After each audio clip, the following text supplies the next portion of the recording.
Muy feliz lunes a cada uno de ustedes.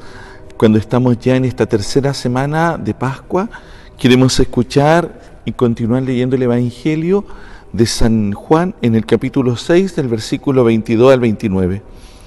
Después que Jesús alimentó a unos 5.000 hombres, sus discípulos lo vieron caminando sobre el agua. Al día siguiente, la multitud que se había quedado en la otra orilla vio que Jesús no había subido con sus discípulos en la única barca que había allí, sino que ellos habían partido solos. Mientras tanto, unas barcas de Tiberíades atracaron cerca del lugar donde habían comido el pan, después que el Señor pronunció la acción de gracias. Cuando la multitud se dio cuenta de que Jesús y sus discípulos no estaban en el lugar donde el Señor había multiplicado los panes, subieron a las barcas y fueron a Cafarnaúm en busca de Jesús. Al encontrarlo en la otra orilla le preguntaron: Maestro, ¿cuándo llegaste? Jesús le respondió: Les aseguro que ustedes me buscan no porque vieron signos, sino porque han comido pan hasta saciarse. Trabajen no por el alimento perecedero, sino por el que permanece hasta la vida eterna, el que les dará el Hijo del Hombre, porque es Él a quien Dios el Padre marcó con su sello. Ellos le preguntaron: ¿qué debemos hacer para realizar las obras de Dios? Jesús le respondió: La obra de Dios es que ustedes crean en aquel que me ha enviado. Palabra del Señor.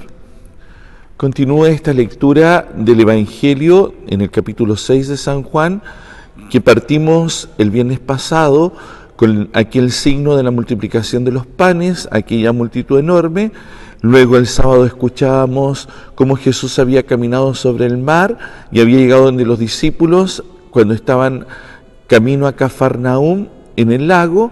Y hoy día nos encontramos ya cuando Jesús ha llegado a Cafarnaúm con esta multitud que lo está buscando.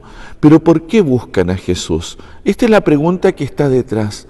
Lo buscan, y es lo que Jesús les hace caer en la cuenta, por aquello que habían recibido, por esos favores que habían ellos alcanzado del Señor, por este pan que había saciado su hambre, por esta sobreabundancia que el Señor había mostrado.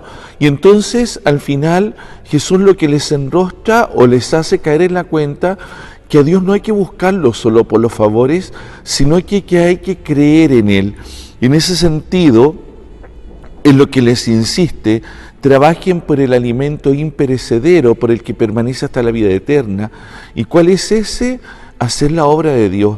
Y hacer la obra de Dios consiste primero en creer que Dios es aquel que nos va sosteniendo y nos va animando. Como decía Santa Teresa de Ávila, no hay que buscar los consuelos de Dios, sino al Dios de los consuelos. Porque a veces también nos puede pasar esto: buscamos a Dios por los favores que podemos conseguir de Él, pero no buscamos a Dios por ser Dios, por ser aquel que nos va dando el ser y el existir, por ser aquel que nos va sosteniendo en nuestra vida. Buscar al Señor significa disponerse a confiar, a creer, a esperar. Hacer la obra de Dios es actuar primero con esta conciencia: toda mi vida está en las manos de otro, y como está en las manos de otro, cada día que tengo es una oportunidad que el Señor me da de dar lo mejor de mí. Y también por otro lado, hacer la obra de Dios es un caminar en la esperanza, mirando hacia adelante, buscando amar con el corazón.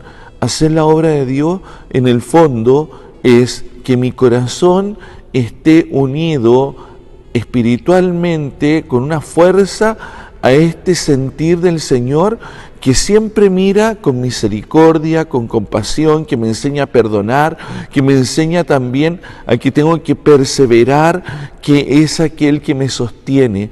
Por eso esta mañana de día lunes, cuando comenzamos una nueva semana laboral, en medio de todo lo que vivimos con las cuarentenas y con todo, hacer la obra de Dios significa hoy actuar con responsabilidad, mirar con esperanza el futuro, no bajar los brazos, sino que seguir adelante, confiar, creer.